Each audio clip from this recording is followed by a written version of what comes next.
ليلى في كل مكان.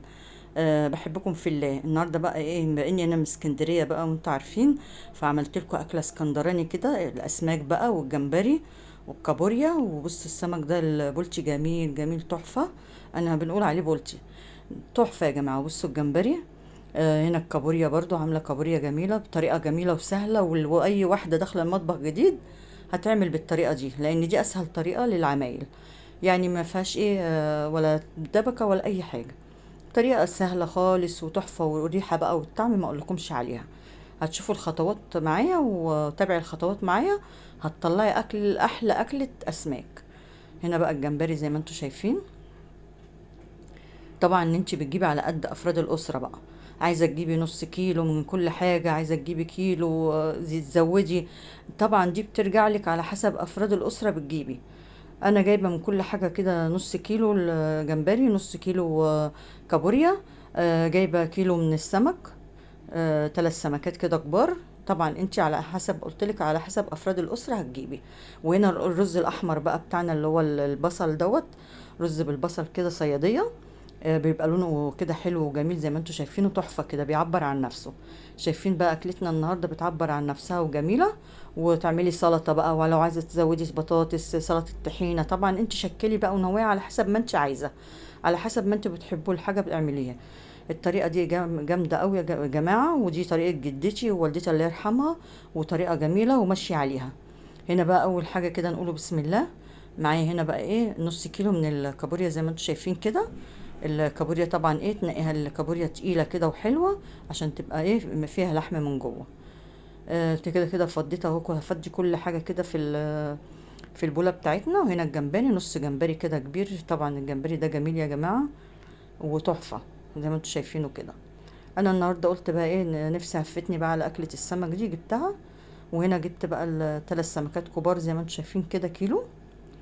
وهنبدأوا كده ايه دلوقتي، هغسل بقى الحاجات دي كويس قوي، طبعا غسيل كويس قوي.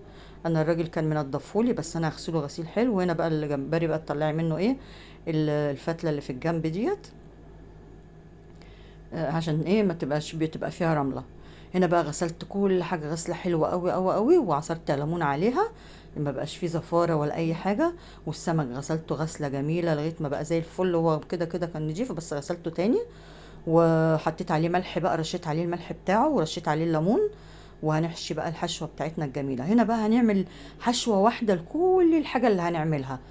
بصي توم مفروم، انا فرمة توم عليه فلفل، فلفل حار يعني، عشان كده مش هحط شطة ولا احط فلفل حار تاني. وهنحط بقى التتبيلة بتاعتنا يا جماعة. حطي التوم على قد كل الحاجة اللي هتعمليها.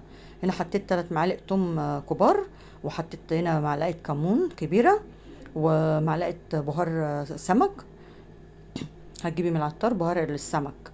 وحطيت بقى في حبة فلفل اسود عشان ما يخلوش زفارة. وحطيت ايه معلقتين ملح صغيرين. طبعا انا لسه هبقى احط ملح تاني، بس ده عشان حشوة السمك ما تبقاش حادقة يعني. وهنا اعصر عليه برضو ليمون، اعصري ليمونة او ليمونتين على الخلطة دي. الخلطة بقت جاهزة معايا لكل الحاجات اللي هعملها. هتشوفوا بقى اول حاجة كده نقوله بسم الله كده وشايفين. هتشقي السمكة من الجناب، طبعا ده للبنات اللي داخلين المطبخ يا جماعة. هتشقي السمكة من الجناب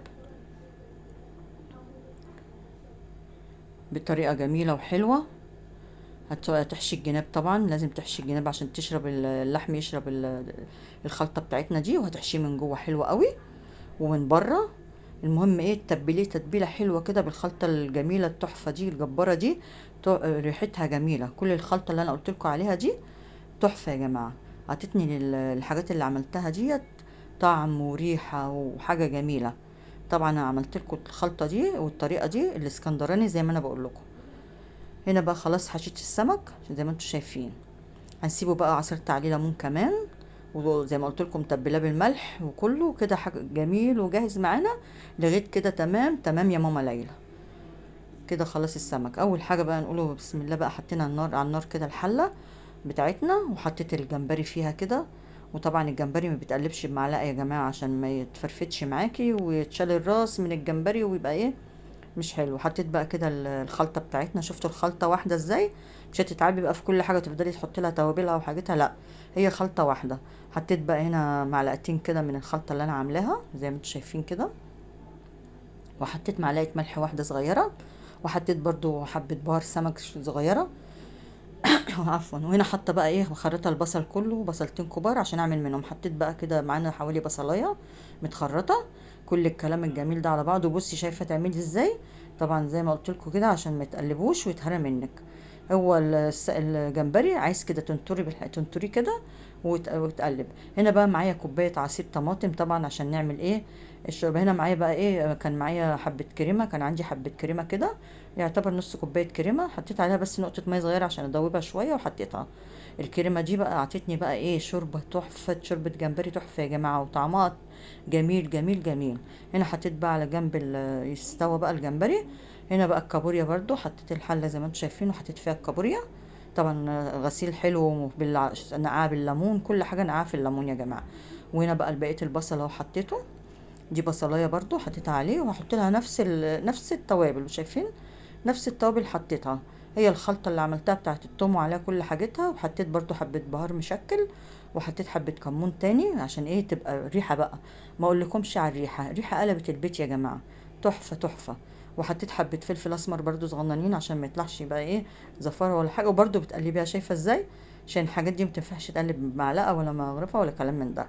كل شويه انطرها كده وخلاص. اه بصوا شايفين. هنا خلاص بقى كده هحطهم بقى على النار واوطي عليهم. اكلتنا سريعه، بص ما خدتش معايا وقت، زي لو مشيتي على الخطوات دي مش هتاخد معاكي وقت خالص. هنا بقى سبتهم على جنب. والرز بقى هنعمله رز بقى الصياديه بقى الاسكندراني بالبصل. زي ما انتم شايفين معايا بصلايه مفرومه ومعايا ربع كوبايه زيت، وحطيتهم كده وهنقليهم. طبعا انا بخلي البصله تحمر قوي عشان تديني لون الرز تحفه، ما تخافيش ولا بتمرر ولا يجرى لها اي حاجه.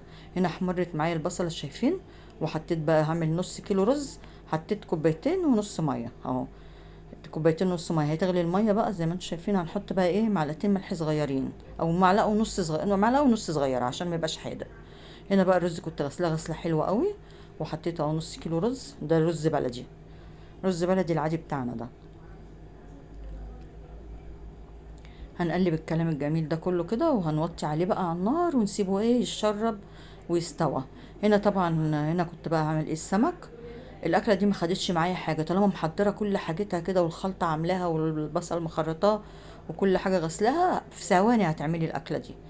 اهو هنا بقى حطيت الزيت على النار، وهنحط السمك بتاعنا الجميل دوت.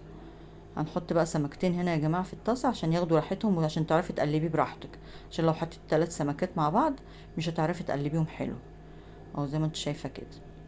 نفضيه بقى الدقيق بتاعنا عشان ميبقاش فيه دقيق كتير. شايفين بنفضه كده بنزل منه الدقيق. هنا الطاسه بتاعتنا خليت السمكتين بس فيها عشان ياخدوا راحتهم. اهو زي ما انت شايفه كده. الاكله بتاعتنا سهله وبسيطه وحلوه. حطوا لايك بقى لماما ليلى، وحطوا لي الاشتراك يا جماعه. اللي ما اشتركش في القناه فضلا وليس امرا يشترك كده. واهم حاجه اللايك والكومنت بقى، الكومنت بتاعكم بيرفع من روحي المعنويه يا جماعه. علوا لي القناه يا جماعه، القناه دي هتعلى بيكم. انا بقالي 4 سنين في القناه يا جماعه، عايزاكم تعالوا لي القناه شويه. جزاكم الله كل خير. هنا بقى الرز بصوا شايفين كنت حاطه عليه انه وطيه عليه خالص. السهلة الجميلة دي طريقة سهلة يا جماعة وجميلة بطريقة بقى والدتي وجدتي. حاجة جميلة حاجة جميلة، اسكندراني بقى، الأكلة الاسكندراني على أصولها. وشفتوا بقى الطريقة اللي أنا عملت بيها يا جماعة. امشوا زي ما أنا عاملة خطوة خطوة كده، مش هتاخد منكم وقت خالص ولا واخد مجهود ولا أي حاجة. بسرعة بسرعة هتلاقي نفسك عملتي الأكلة دي وجميلة. وزي ما قلتلك على قد إمكانياتك وعلى قد عدد الأسرة. عايزة تجيبي ربع كيلو ونص كيلو، عايزة تجيبي كيلو من كل حاجة، دي بترجع لك انتي. انا كنت جايبه نص كيلو يا جماعه من كل حاجه، بس طبعا السمك عشان 3 سمكات كبار عاملين كيلو. وعامله نص كيلو رز طلع معايا ياما ما شاء الله. وحاجه تحفه يا جماعه واكله سهله. وعملت طبق السلطه، طبعا السلطه برضو على حسب ما انت عايزه تعملي سلطه طحينه جنب الاكله ديت، وعايزه تعملي شيبسي بطاطس محمره، اللي انت عايزاه اعمليه، الطريقه اللي انت عايزاها اعمليها. بس بالاخر بتديكي اكله جميله وتحفه ومتكامله وكلها فسفور وحاجه جميله. قولوا لي بقى ايه رايكم في الاكله الجميله العظمه ديت، وقولوا لي ايه يا ماما او يا ماما ليلى الاكله دي عجبتنا وجربناها وطلعت تحفه معانا. وقولوا لي ايه رايكم.